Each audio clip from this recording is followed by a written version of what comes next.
Welcome everyone to my lean bulk series episode 18 I guess. আজকে আমার chest day, so খুবই একটা solid quick chest workout থাকবে where I'll be doing one push movement and that will be incline machine press and then cross cable fly and then just side lateral raises দিয়ে chest day শেষ করব। So খুবই quick and simple chest workout থাকবে। Actually আমি প্রায় last 2.5 বছর 3 বছর ধরে এই সেম শিট করতেছি, একদম জাস্ট একটা পুশ একটা fly and then side lateral, that's it. But আরও কিছু জিনিস শেয়ার করার আছে, সেটা হচ্ছে যে আমার রাইট নাও যেহেতু বডি ওয়েট কম, সো আমি আমার ফোনের যে নোটস ট্র্যাক করতেছিলাম to maintain the progressive overload thing, ওইটা আই গেস করতে পারবো না, কজ লাস্ট টাইম আমার যে রেকর্ডগুলো ছিল ওগুলো 70 কেজিতে ছিল, আর রাইট নাও 65 66 সামথিং।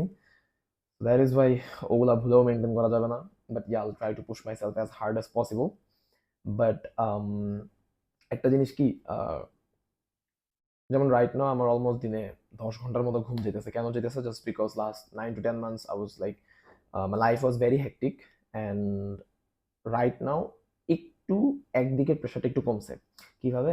আমার এতদিন গ্র্যাজুয়েশন চলতেছিল, I haven't done with my graduation, but গ্র্যাজুয়েশনটা একটু পজ করছি। ওকে, সেমিস্টার ড্রপ দিতেছি ফর সাম রিজন। বাট তারপর এখন লাইফ একদম যে চিল হয়ে গেছে, ফ্রি হয়ে গেছে, এরকম কিছু না। ওরকম আসলে কোনো হবে বলেও আমার মনে হয় না।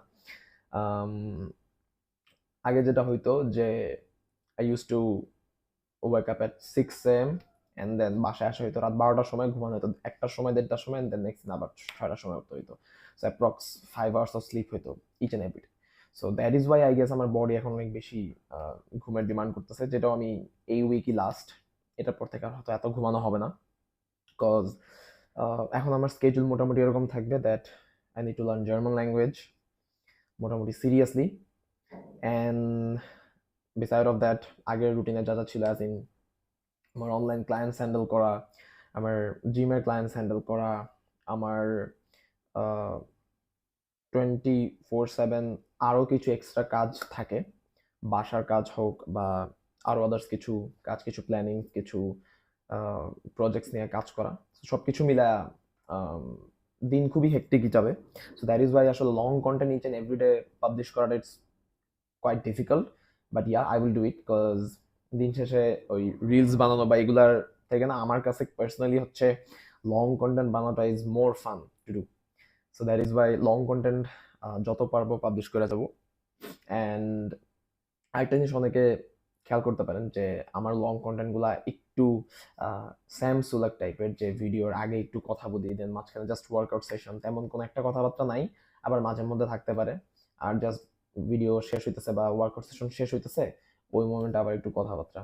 অ্যাকচুয়ালি ফান পার্ট ইজ, আমার যখন আমি চিন্তা করছি যে আমি ইউটিউব জার্নি শুরু করব, তখন থেকেই না I had an image in my mind যে আমি কি টাইপের লং কন্টেন্ট বানাবো, আমার লং কন্টেন্টগুলো কি টাইপের হবে।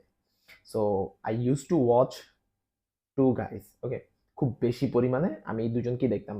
One is Saket Gokhale and another one is Sam Sulek. So Saket Gokhale is someone যার ভিডিও দেখতে আমার বেশি ভাল লাগে ইন দ্য সেন্স যে ওর কন্টেন্ট সুন্দর। মানে ওরটা আমি জাস্ট ফিটনেস পার্সপেক্টিভ থেকে দেখি না, ওর এক একটা এপিসোড আমার কাছে মনে হয় যে, মানে আমি খাইতে বসলাম, এখন হচ্ছে আমি ওর একটা জাস্ট এপিসোড ছাইরা বসি, ও কি করতেছে, লাইফস্টাইলে কি কি যাইতেছে, ওর সবকিছু দেখি। সো এরকম কন্টেন্ট ওয়াইজ অনেক সুন্দর লাগে, অনেক সুন্দর কালার গ্রেডিং, ও কালার গ্রেডিং অনেক অনেক খেলে। সো ও লাইক জিনিসটা একদম অন্য লেভেলে নিয়ে গেছে। সো কালার গ্রেডিং বলেন, অ্যাঙ্গেলস বলেন, এই জায়গাতে কিছু শেখার জিনিস আছে, সো ওই হিসাবে দেখি। আর স্যাম সুলাকেরটা দেখি হচ্ছে কি, ওর হিউমার আমার কাছে অনেক ভালো লাগে। বেসিক্যালি এইটার জন্যই ওরে এত লং কন্টেন্টও মানুষজন খাওয়া শুরু করছে। সো এই জন্য আবার স্যামেরটা দেখি। তো দুইটা মিলা দেখলেও না, মানে I enjoy watching Saket Gokhale's content, but I never see myself there যেখানে আমি সাকেত গোখলের ওই ওই কন্টেন্ট টাইপ কিছু একটা বানাবো বা ওইটার আশেপাশেও কিছু বানাবো, বিকজ অত সুন্দর এডিট করার আহ, ইচ্ছা আমার নিজের কন্টেন্টটা আমার নাই। মানে এমন না যে আমি জিনিসটা এখন পারতেছি না, শিখতেছি না, করতেছি না, এরকম না। আমার নিজের কন্টেন্টটা আমার এরকম দেখানোর ইচ্ছা নেই। ওকে, রাইট নাও ইচ্ছা নেই। আর যখন স্যামসুলক গট ভাইরাল ওইটার আগ থেকেও লাইক স্যামসুলক মোস্ট প্রবলি 2019 না 2020 মেবি, রাইট? সো তখন 20-21 থেকে হচ্ছে স্যামসুলক গট ভাইরাল, অ্যান্ড ওইটারও আগ থেকে আই ইউজ টু থিঙ্ক যে কিভাবে আমি আমার ইউটিউব কন্টেন্ট বানাবো, এবং স্যামের ভাইরাল হওয়ার আগে আই ডিসাইডেড যে আমি আসলে এই টাইপের কন্টেন্ট বানাবো। সো রাইট নাও যখন Sam Sulek is like on the top of the list, so তখন আমার মানুষজনের সাথে কথাবার্তা বলা হয় যে সেট আমি তো আসলে এই টাইপের কন্টেন্ট বানাতে চাইছিলাম, মানে এরকম জাস্ট খুবই সিম্পল, একদম র, তেমন কোনো এডিটিং নাই, কোনো কালার গ্রেডিং নাই, কোনো অ্যাঙ্গেলস নাই, কিচ্ছু নাই, জাস্ট কিছু কথাবার্তা থাকবে। সেই কথাবার্তা ফিটনেস ওরিয়েন্টেড হতে পারে, অন্য কিছু ওরিয়েন্টেড হতে পারে, আই ডোন্ট নো, কিছু কথাবার্তা থাকবে, ওয়ার্কআউটের ভিডিওস থাকবে, খুবই সিম্পল, অ্যান্ড দেন জাস্ট লাস্টে মেবি এন্ডিং এর সময় আরো কিছু কথাবার্তা থাকবে, মানে জাস্ট কথাবার্তার থ্রুতে জিনিসগুলোকে ক্যাপচার করা হবে। সো এই টাইপের কন্টেন্ট আমি নিজে বানাতে চেয়েছিলাম অলওয়েজ। সো আমার একটু না বেশ অনেক লেট হয়ে গেছে, but yeah, from now on আইল বি পোস্টিং ভিডিওস অ্যাটলিস্ট উইকে 4টা ভিডিও পোস্ট করার ট্রাই করবো, কজ আমি বেসিক্যালি আমার ওয়ার্কআউট স্প্লিটও 4 দিনেই হয়। সো রেস্ট ডে আসলে ভিডিও করে তেমন একটা কিছু নাই, আমার rest day is like very simple, just workout days এর ভিতর থেকে ওয়ার্কআউটটাকে বাদ দিলে যা থাকবে তাই আমি বেশি বেশি করি আমার রেস্ট ডেতে। So yeah, this is pretty much it. See you guys at the gym.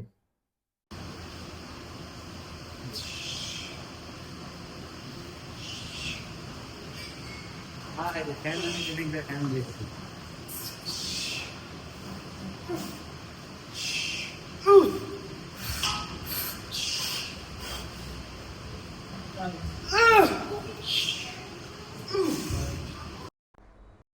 চেস্টের একটা প্রেসিং মুভমেন্টের জন্য আমি অলওয়েজ ইনক্লাইন চেস্ট মেশিন প্রেসটাকে প্রেফার। যদিও আগে স্মিথ মেশিনে ইনক্লাইন প্রেস করতাম, বাট এখন যেহেতু এই জিমের এই ফ্লোরে স্মিথ মেশিনটা নাই, স্মিথ মেশিনটা উপরের ফ্লোরে, তো কষ্ট করে আর উপরের ফ্লোরে যাই না, এই ফ্লোরেই ইনক্লাইন চেস্ট প্রেস মেশিনটা ইউজ করি, এবং এই জায়গায় অলওয়েজ আমি আমার শোল্ডার ব্লেডসগুলোকে পিছিয়ে লকডাউন করি, অ্যান্ড দেন আমি আমার রেপসগুলো পারফর্ম করি। অলওয়েজ স্লো অ্যান্ড কন্ট্রোল থাকার ট্রাই করি, কজ এই মেশিনে নিজের শোল্ডার্স ইনজুর্ড করা খুবই ইজি। এই পার্টিকুলার প্রেসিং মুভমেন্টটাতে আমি অলওয়েজ আমার প্রোগ্রেসিভ ওভারলোড ট্র্যাক করি।